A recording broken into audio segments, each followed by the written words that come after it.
Step inside the ultimate time capsule of human failure. Hidden in the shadows of the European landscape are colossal structures built for eternity, now completely surrendered to the elements. From cursed Victorian orphanages to rotting Olympic stadiums, we are exploring the most unbelievable abandoned megastructures on the continent. But none are more terrifying than a massive secret compound near Berlin that hosted both the highest ranks of the Nazi war machine and the Soviet Red Army. How does a highly fortified city that survived the deadliest conflicts in human history end up as a toxic, forgotten wasteland? We will reveal the answer at the end of our countdown. Deep in the rugged Rhodope Mountains of Bulgaria, far away from any modern city, sits a lonely, crumbling monument to faith. This is the Church of the Holy Mother of God at Asen's Fortress, a stone sanctuary constructed back in the 12th century. It is a tiny, fragile structure, but it holds an incredibly heavy history. During the Ottoman era, this region saw massive demographic shifts, and rural populations were forced to abandon their homes and their sacred spaces. For centuries, this little church sat completely empty, battered by harsh mountain winds and forgotten by the world. It fell into such a deep state of isolation that by the year 1899, local villagers started reporting terrifying encounters. People walking past the ruined walls claimed they saw strange glowing lights flickering in the empty windows and heard the unmistakable sound of ghostly choirs chanting in the dead of night. These stories caused such a panic that Greek and Bulgarian religious leaders actually held torchlit processions up the mountain to perform midnight services to calm the spirits. Another similar site, the Kremikovtsi Monastery, suffered the exact same fate, left to rot until its priceless 15th century frescoes of the Dormition of the Mother of God were almost lost to the elements entirely. These tiny, ancient ruins prove that even buildings designed to last for eternity cannot survive without people to care for them. Moving from ancient stone to bizarre modern concrete, we travel to the Steglitz neighborhood of West Berlin. Rising 47 meters into the sky, hovering directly over a busy highway, is a building that looks exactly like a giant psychedelic mushroom. This is the Bierpinsel, which translates to the beer brush. Built in 1976, this tower was the ultimate symbol of futuristic pop art architecture. The architects, a husband and wife team, wanted to create a vibrant commercial hub with restaurants, a nightclub, and a sports bar. On opening day, they handed out free beer to the massive crowds, which quickly turned into a disaster when drunk patrons started dropping their plastic cups from the top balconies onto the pedestrians walking below. But the real disaster was the building's design. The tower had absolutely terrible thermal insulation. During the freezing Berlin winters, the heating costs were so astronomical that business after business went totally bankrupt trying to keep the place warm. Burst pipes flooded the interior, and by 2006, the tower was abandoned. 4 years later, street artists were allowed to cover the entire exterior in thousands of liters of bright, trippy graffiti, much to the anger of the original architects. This pop art tower is bizarre, but wait until you hear about the massive, forbidden city hiding in the German forest coming up later. Today, a property group named Imoma owns the Bierpinsel and plans to turn it into office spaces, but they are legally forced to strip away the beloved graffiti to restore its original red paint, trapping the strange mushroom in a weird state of limbo. In the United Kingdom, just outside of Glasgow, lies a very different kind of architectural tragedy. Gartlock Hospital looks like a majestic French Renaissance palace, complete with beautiful red sandstone walls and highly decorated twin towers. But this was no palace for royalty. Opened in 1896, the city built this sprawling complex as a district asylum to house the poorest and most vulnerable mentally ill patients. At its absolute peak, 830 people were confined within its walls. It was designed as a completely self-contained village, physically isolating its patients from the rest of normal society. One famous patient, Robin Farquharson, even helped start a union for mental patients while locked inside during the 1970s. However, As medical treatments evolved and society realized that locking people away in giant asylums was cruel and ineffective, the hospital emptied out and officially closed its doors in 1996. Since then, the massive estate has become a battleground. Property developers bought the surrounding land and knocked down the smaller hospital buildings to build luxury modern homes. Yet, the main administration building with its iconic towers remains a terrifying, hollowed-out shell. Developers desperately want to build even more houses to fund the rescue of the main building, but strict modern climate policies and environmental rules about soil and drainage keep blocking their plans. So the once grand asylum sits rotting, surrounded by brand new suburban homes, a dark reminder of how society used to treat its most fragile minds. If you think Gartlock is creepy, our next stop is pure nightmare fuel.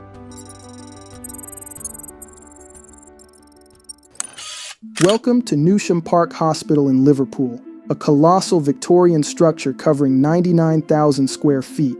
This imposing red brick fortress started its life in 1874 as the Seamen's Orphan Institution. Liverpool was the heart of the British Maritime Empire, and every single year, thousands of sailors died at sea from terrible storms or exotic diseases, leaving their children completely alone. This orphanage was built to house 400 of those grieving children. The conditions inside were incredibly strict and unforgiving. The most famous and terrifying legend from this era centers around the top floor, an area now known as the Naughty Boys Corridor. The story goes that a small, unloved child was locked inside a dark wooden cupboard as a harsh punishment and completely forgotten about by the staff, only to be found dead days later. Today, ghost hunters claim to hear the sounds of knocking, screaming, and sobbing echoing from those very cupboards. During the mid-20th century, the building transitioned into a psychiatric hospital, taking in severe cases from other closing asylums. By 1997, the hospital was abandoned entirely, and the government sealed all patient records for a full century. Stepping inside today is like stepping into a horror movie. Broken hospital beds sit in decaying rooms, rusted wheelchairs line the dark hallways, and in the basement mortuary, the heavy metal doors of the body refrigerators still hang wide open on their hinges. The building is now owned by Angle Farm Limited, who want to turn it into an events venue, but right now it survives by hosting paranormal tours with waiting lists that stretch for over 18 months. If you're enjoying the video, kindly like and subscribe.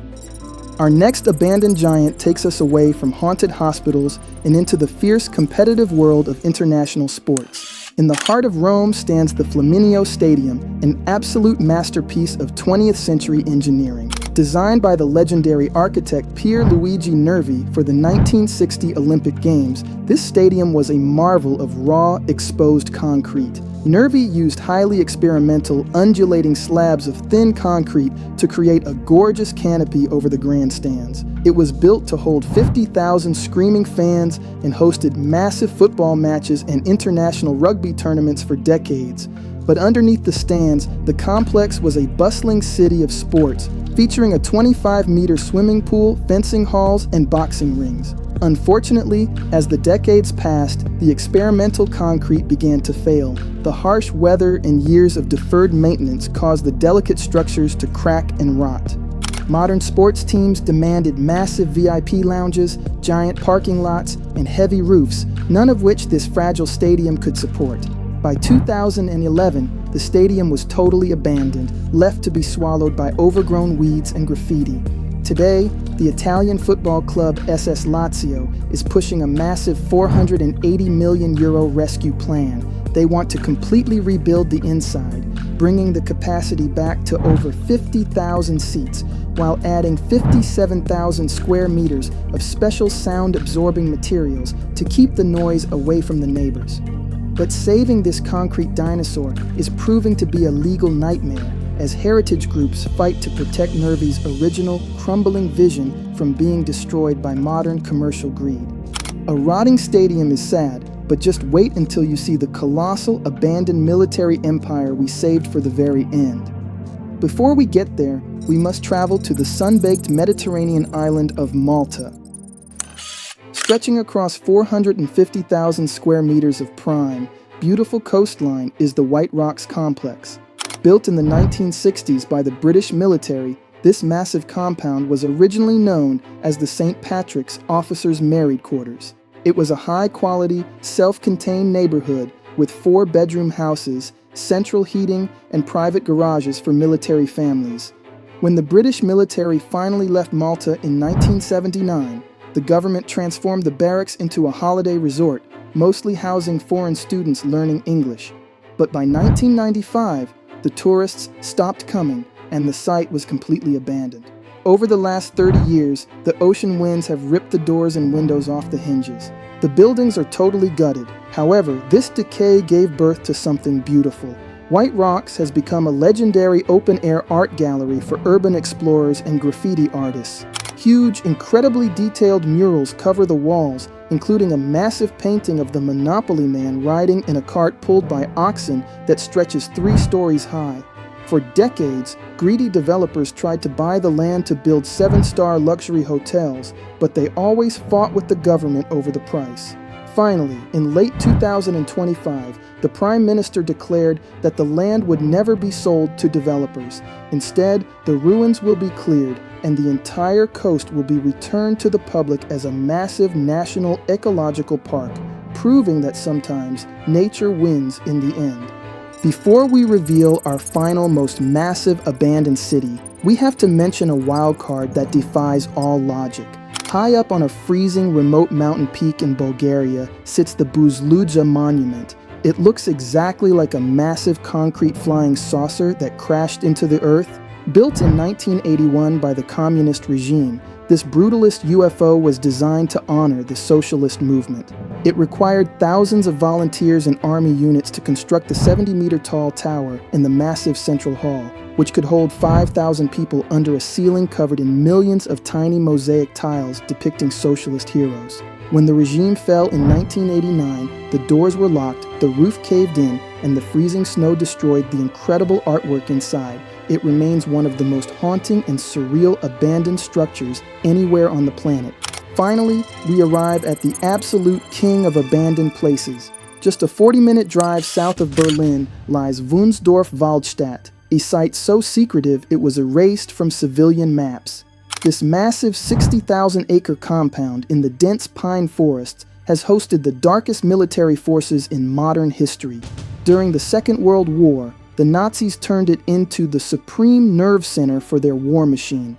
They built highly sophisticated, bomb-proof underground bunkers with concrete walls over 3 meters thick, disguised from the air as innocent rural farmhouses. From these subterranean rooms, the German High Command directed their global war. But in April 1945, the Soviet Red Army rolled into the compound without a fight.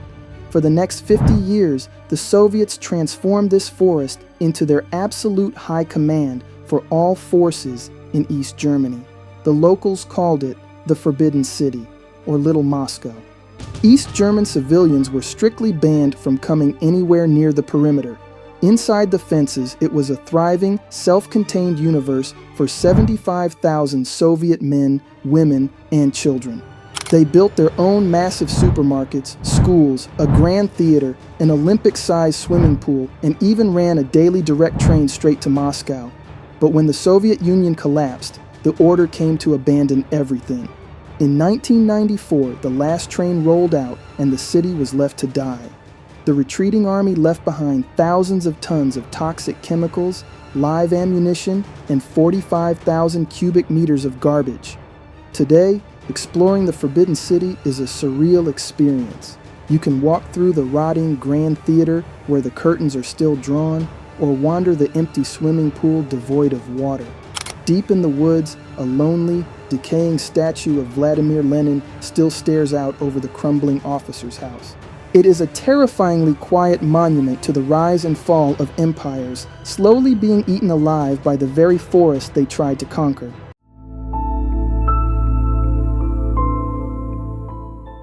New York City is universally defined by its relentless pursuit of the new.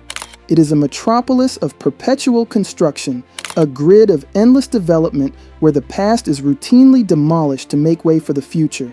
Yet interwoven within this very narrative of progress is a parallel history of total abandonment.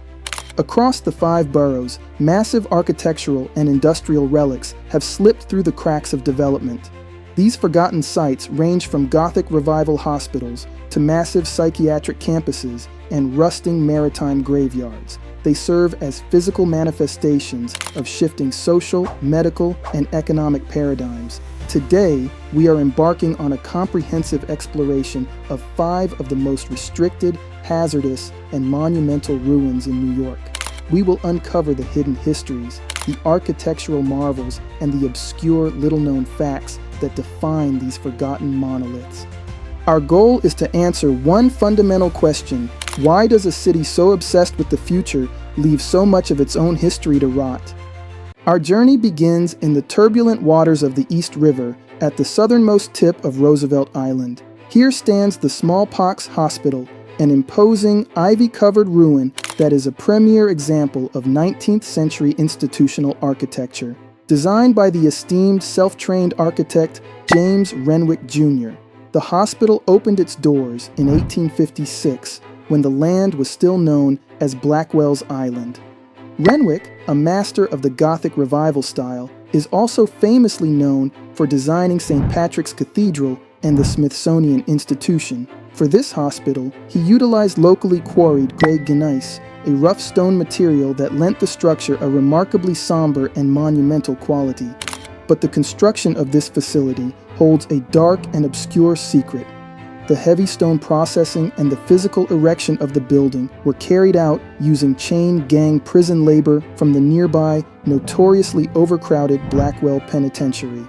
Once operational, it was the city's primary facility for treating the highly contagious and loathsome malady of smallpox. Interestingly, the hospital was strictly divided by class. Charity cases were crowded into wards on the lower floors, while paying patients were admitted into private rooms on the upper floors. If you look closely at the architectural details, the third-floor windows feature highly unusual, straight-sided pointed arches crafted from stone blocks mitered at the top.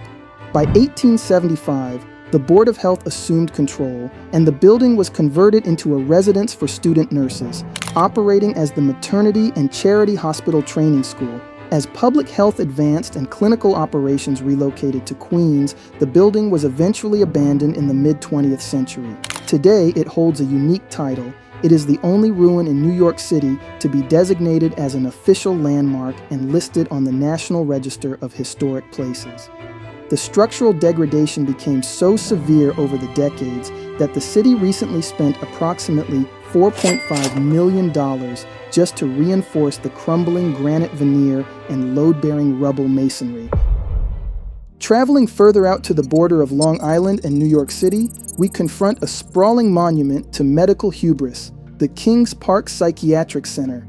Founded in 1885 by Kings County, this facility was originally envisioned not as a clinical hospital, but as a farm colony designed to alleviate the severe overcrowding of urban Brooklyn asylums. The driving philosophy behind this farm colony was that rural isolation and active participation in agricultural labor would provide therapeutic benefits to the mentally ill. However, as the decades passed, the patient population skyrocketed, peaking at an astonishing 9,303 residents in 1954. To support this massive influx, the state transformed the hospital into a completely self-sufficient community. It grew its own food, generated its own heat and electricity, housed its staff on site, and even possessed its own dedicated Long Island Railroad spur. The campus evolved from its initial cottage plan into a dense high-rise environment. The most prominent feature of this evolution is Building 93, a towering 13-story neoclassical structure completed in 1939 with Works Progress Administration funding. The history of Kings Park is deeply marked by the implementation of controversial psychiatric treatments. It was an early adopter of insulin-convulsive therapy and electroshock therapy, the latter of which was heavily centered on the third floor of Building 93 by 1948. In the early 1950s, surgeons even performed prefrontal lobotomies on selected patients here. Beyond the main tower, the campus holds lesser-known, equally chilling structures. For example, Building 15, known as Wisteria House, operated as a maximum security violent ward. Building 7, a 10-story medical tower, featured a large cube on its roof that served as a water tower and supported radio antennas for the local fire department. Perhaps the most disturbing, obscure fact about Kings Park lies beneath the soil. Several older buildings on the campus were demolished directly into their own basements and buried while the hospital was still fully operational. Because of this, vast amounts of asbestos and unknown materials from power generation were never properly abated, leaving a toxic environmental hazard. Driven by the broader deinstitutionalization movement and the advent of effective psychotropic drugs, the hospital finally closed its doors in 1996. Today, the colossal buildings sit in a state of advanced decay, heavily vandalized and rotting from the inside out. Returning to the Brooklyn waterfront, we find an imposing, monolithic structure looming over the Gowanus Canal, the Red Hook Grain Terminal. Completed in 1922 at a staggering cost of $2.5 million, this 12-story terminal was part of a state-led initiative to modernize the shipping industry. It consists of 54 massive concrete silos, each standing 120 feet tall, boasting a combined capacity of 2 million bushels of grain. An obscure fact about its origin is that it was built specifically to invigorate the underused New York State barge canal system. By 1918, the canal was failing dramatically, operating at only 10% of its capacity as New York City lagged behind in the national grain trade. The construction of this terminal was an absolute feat of engineering. Workers poured the concrete for the silos continuously, day and night, finishing in just 13 days to create a virtually fireproof enclosure. Grain would be mechanically hoisted from the holds of ships, elevated to the top of the terminal, and dropped into the vertical storage bins through a series of movable spouts using the simple force of gravity. The sheer brutalist scale of this structure caught the attention of the world. The famous European architect Le Corbusier famously praised American grain elevators like this one as the first fruits of a new age, and they heavily influenced the post-war brutalist architectural movement in Europe. Despite its grandeur and global architectural influence, the terminal was an immediate and catastrophic financial failure, quickly earning the infamous nickname the Magnificent Mistake. By the time it was completed, the grain trade was already shifting toward more efficient ports in Baltimore and New Orleans. Contractors actively avoided New York Harbor because the cost of unloading grain here was 3 to 4 times the rate of competing ports, a severe markup driven largely by local union restrictions. The terminal was officially deactivated in 1965. Today, the silos are draped in creeping black mold, sitting as a silent spectral presence on the waterfront, with every proposal for redevelopment failing to materialize. Hidden away in the Arthur Kill waterway off the coast of Staten Island lies one of the city's most haunting and inaccessible locations, the Staten Island Boat Graveyard. Officially known today as the Don John Iron and Metal Scrap Processing Facility, this murky salvage yard was founded in the 1930s by an eccentric man named John J. Witt. The yard was originally intended as a straightforward place for the salvage and dismantling of disused ships. However, Witt developed a deep attachment to the vessels. He famously refused to dismantle many of the ships he acquired, which led to the incredible accumulation of over 400 historic watercraft packed tightly into the mud. An obscure fact about Vita is that he became a ferocious defender of his property, known for personally and aggressively scaring off unsolicited visitors, historians, and photographers until he passed away in 1980. Because of his bizarre refusal to scrap the fleet, the graveyard transformed into an accidental marine museum containing a diverse array of 20th century maritime history. Among the rotting wood and rusted metal lies the fireboat Abram S. Hewitt, a legendary vessel that assisted in the rescue efforts of the General Slocum ferry disaster in 1904. Even more remarkably, entombed in the mud is the submarine chaser USS PC-1264. This vessel holds immense historical significance as the first World War II United States Navy ship to operate with a predominantly African-American crew. Reaching this site is notoriously difficult. Urban explorers and historians must navigate a makeshift, treacherous path of old street signs and rotting wood planks sinking into the muddy marshland just to get to the water's edge. The eerie, apocalyptic aesthetic of the graveyard has even attracted Hollywood filmmakers, with scenes from the 2010 action thriller film Salt being shot directly on site. Today, under new management, salvage operations have resumed, and only 20 to 40 wrecks remain, slowly sinking into the eldritch, toxic mud. Our final destination takes us away from the water and into Flushing Meadows Corona Park in Queens to a decaying monument of mid-century optimism, the New York State Pavilion. Commissioned for the 1964 and 1965 World's Fair, this sprawling complex was intended to boldly showcase New York as a global center for the arts, culture, and modern architecture. Designed by the legendary architects Philip Johnson and Richard Foster, alongside structural engineer Lev Zetlin, it was the most ambitious state project at the entire fair. The central feature of the pavilion was the Tent of Tomorrow, an enormous elliptical structure featuring 16 massive concrete columns. These columns supported what was then the world's largest suspended cable roof, which was fitted with 2,500 multicolored translucent fiberglass panels. Beneath this vibrant futuristic canopy lay a breathtaking 130-foot by 166-foot terrazzo map of New York State. An obscure, often forgotten fact about this map is that it was composed of exactly 567 individual panels and was heavily sponsored by the Texaco Oil Company, earning it the name the Texaco Road Map. It was widely considered to be one of the very first public pop art monuments in the world. Adjacent to the Great Tent stand 3 soaring observation towers crafted from reinforced concrete. A little-known fact about these towers is that their unprecedented height was no accident. Governor Nelson Rockefeller personally insisted on making the tallest tower as high as possible strictly to ensure that his state's pavilion would be the tallest structure at the entire fair. Visitors were transported to these dizzying heights via space-age skystreak elevators. After the fair concluded, the pavilion briefly found use as a theater and a roller rink. However, the city officially closed the tent structure in 1974, after the aging fiberglass roof panels were declared a severe safety hazard. By 1976, the roof was completely removed, leaving the priceless terrazzo map utterly exposed to the harsh elements, resulting in its tragic destruction.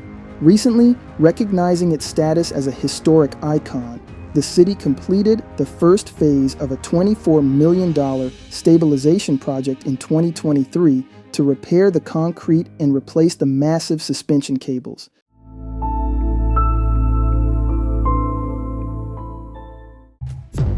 A concrete fortress where 1 million animals were used for science.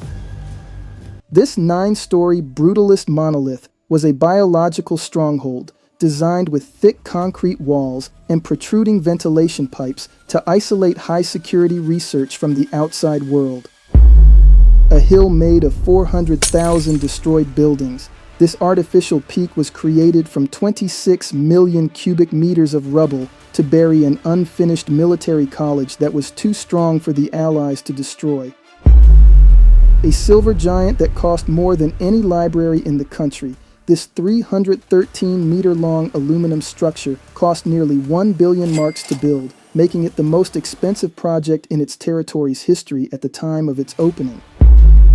Berlin's skyline is a graveyard of massive ambitions. These landmarks represent the physical remains of industrial hubris and Cold War rivalries, where billion-dollar dreams have been left to rot in the silence of history.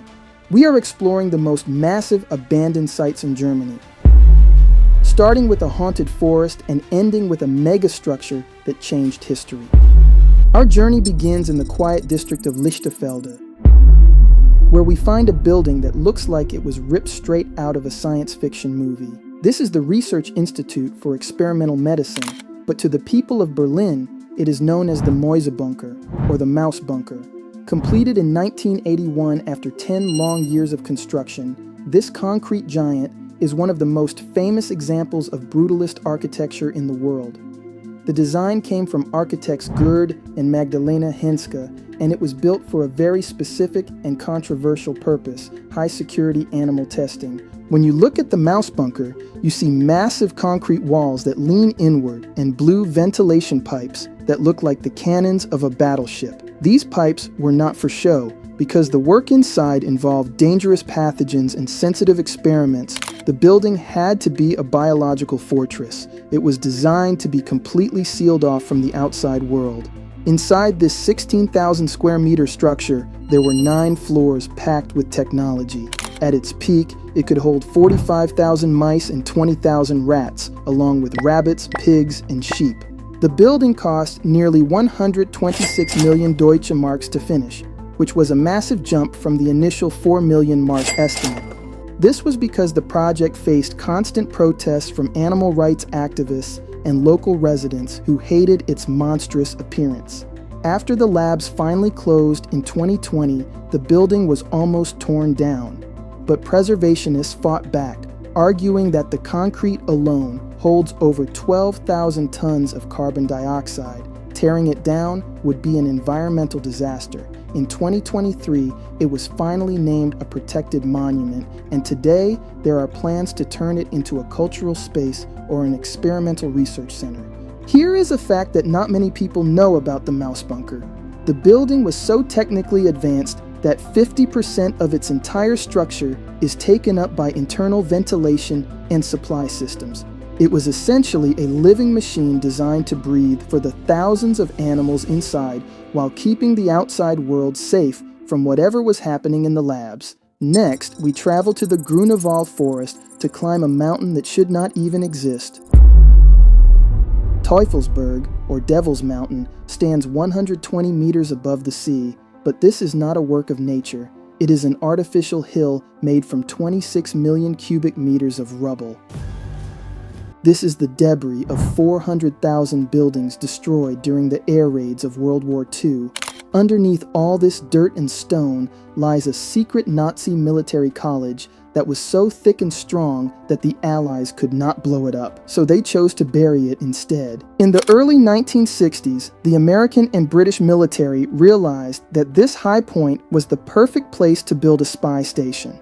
They established Field Station Berlin to listen to the radio signals of the Soviet Union and the Eastern Bloc. Between 1969 and 1971, they built the permanent complex we see today, featuring 5 massive radar domes that look like giant white golf balls. At one point, 1,500 people worked here in secret shifts, 24 hours a day, as part of a global surveillance network called Echelon.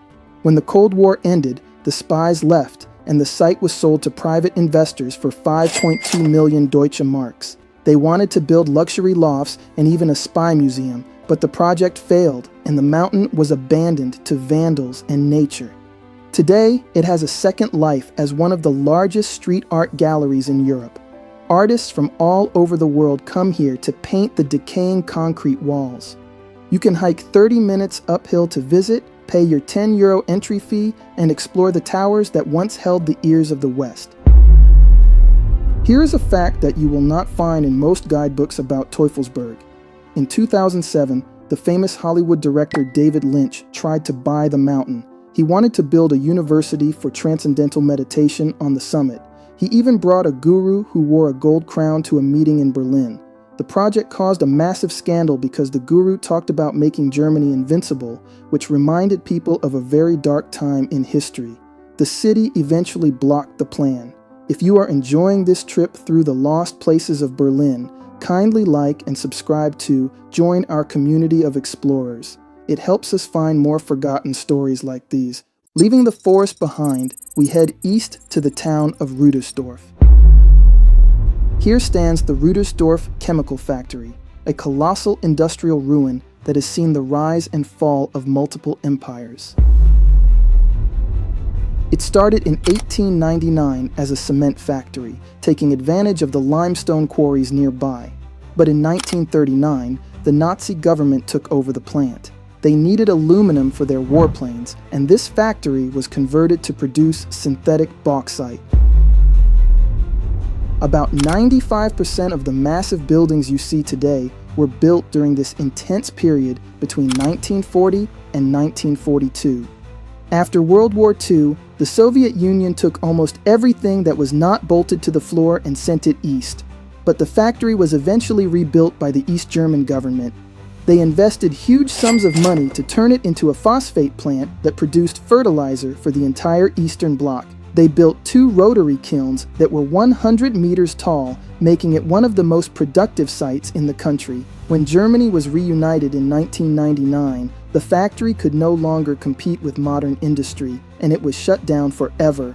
Today, it is part of a museum park, but the factory itself is a hollow shell of rust and concrete. It is so iconic that it has been used in movies like The Hunger Games and Enemy at the Gates. Here is an amazing secret about Rudersdorf that few people know. During the war, the Nazis built a series of secret underground tunnels here called Labrador. These tunnels were not just for factory work. They were used as a secret vault to hide the massive mineral and crystal collection from Berlin's Natural History Museum to keep them safe from the falling bombs.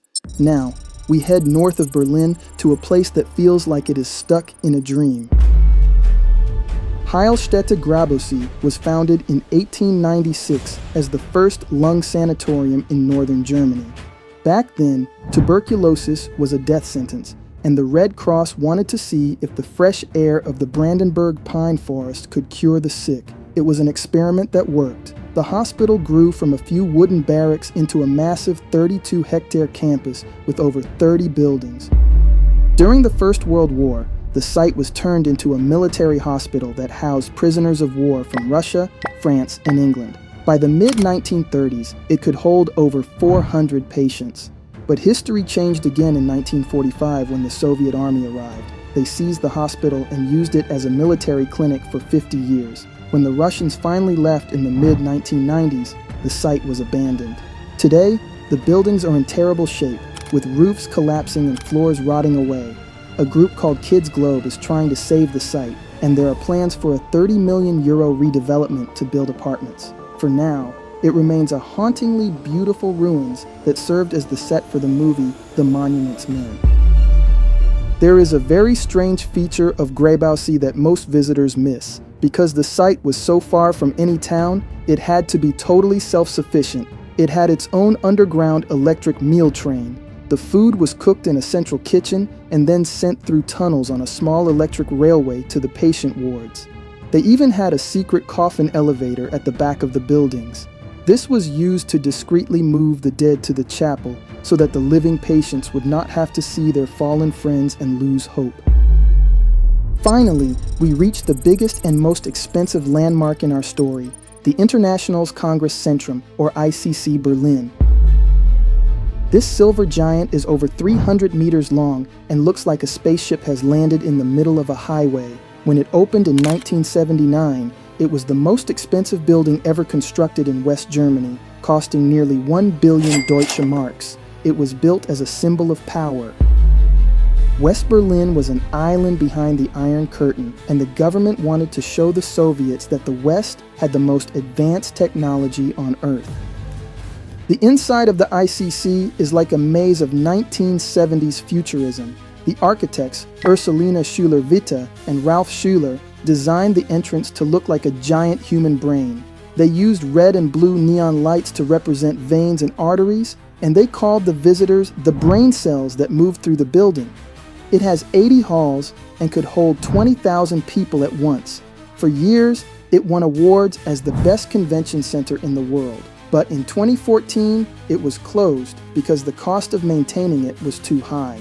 Asbestos was found in the walls, and the complex systems were becoming impossible to fix. Today, it is a listed monument, and the city is looking for an investor to take it over on a 99-year lease to turn it into a hub for art and technology. One thing that makes the ICC an engineering marvel is its house-in-house construction. To make sure that the noise from the nearby highway and train tracks did not ruin the meetings inside, the entire inner building is actually separated from the outer shell. The halls are sitting on massive neoprene bearings that absorb vibrations. This means the people inside are literally floating on rubber pads, completely isolated from the chaos of the city outside.